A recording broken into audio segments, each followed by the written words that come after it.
All right, we're going to do something a little different today. We're jumping into a time machine and heading to February 2026. Why?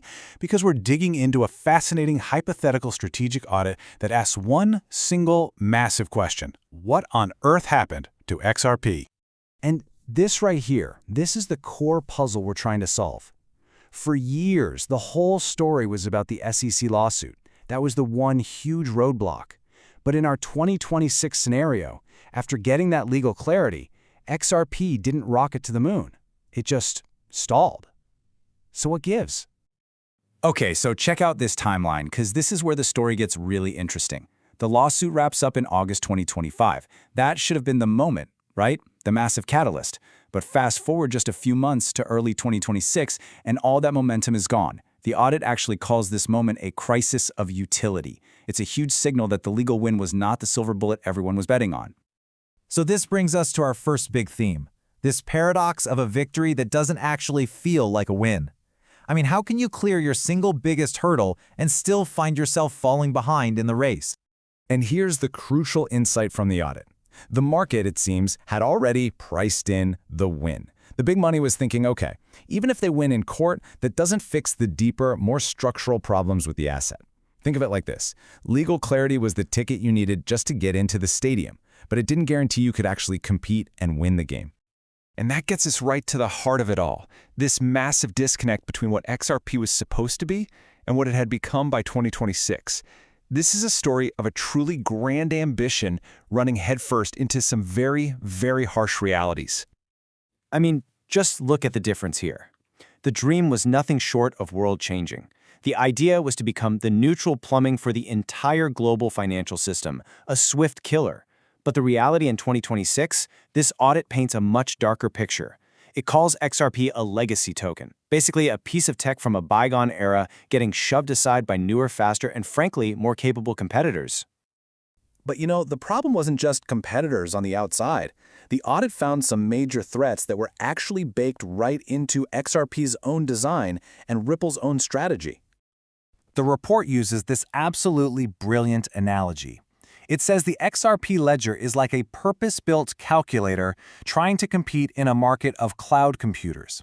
It's fantastic at one specific thing, doing a simple calculation, or in this case, a simple payment, incredibly fast. But the rest of the crypto world evolved. It became a world of cloud computers, programmable blockchains like Ethereum that can run thousands of complex applications. The specialist was suddenly getting crushed by the generalists. Now, this next part is a little bit of a mind bender, but it is so critical. The report calls it the plumbing paradox. See, XRP is designed to be hyper-efficient. You only need to hold it for, 3 to 5 seconds to settle a payment? And that perfection, its incredible speed, is actually its biggest economic flaw. If nobody ever needs to hold the asset for any length of time, there's no lasting demand pressure. And without that demand, it's incredibly difficult for it to store and accumulate value over the long term. And if that wasn't tricky enough, there's another internal threat. Ripple, the company, started competing with its own token. Think about it. A big bank wants to use Ripple's software to move money. What do they care about most? Price stability. They hate volatility. So when Ripple creates its own stablecoin, RLUSD, the software is programmed to find the best, most stable path. Of course it's going to choose the stablecoin. And just like that, XRP gets bypassed. The system is cannibalizing itself. So you've got all these fires burning on the inside, and then you look outside and you realize the whole landscape has fundamentally changed. The biggest threat to XRP in 2026 isn't another crypto company. No, it's the central banks of the world's largest economies. This is the new financial map of the world. You've basically got two massive state-backed projects. On one side, you have Project Agorá, backed by the Western central banks, designed to handle their huge wholesale markets. On the other side, you have Project mBridge, backed by the BRICS nations for all the non-dollar trade.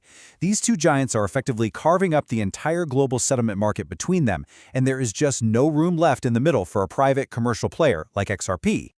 And this geopolitical squeeze puts XRP in a truly impossible position. The audit sums it up perfectly. It's seen as too American to be trusted by the East and too crypto to be trusted by the Western central banking establishment. The whole point of XRP was to be this neutral bridge, but in a world that's splitting into competing blocks, that neutrality suddenly became its biggest liability. Okay, So after laying out all of these internal flaws and all of these massive external threats, where does the audit finally land? What is the bottom line, the final strategic call on XRP's future? The audit boils everything down into three possible futures. The base case, the most likely outcome with a 55% probability, is what they call niche utility. In this world, XRP isn't the engine of global finance. It's more like the diesel fuel for smaller corridors, like remittances. It's useful for sure, but it's not revolutionary. The bull case, a phoenix-like rebirth, that's given just a 15% chance. So the final verdict for institutional investors is a conditional avoid. And the reasons are basically a summary of everything we've just talked about. Its economic model is flawed, it's being cannibalized by its own company's stablecoin, it's being pushed out by government projects, and on top of it all, you still have this constant supply pressure from the monthly escrow releases. It's a tough, tough picture. And so, that leaves us with the final massive question that this whole 2026 audit forces us to confront. Is XRP a revolutionary technology whose time has simply come and gone, a solution to a problem that the world has now solved in other ways? Or is there another chapter, a pivot yet to be written? That is the multi-billion-dollar question.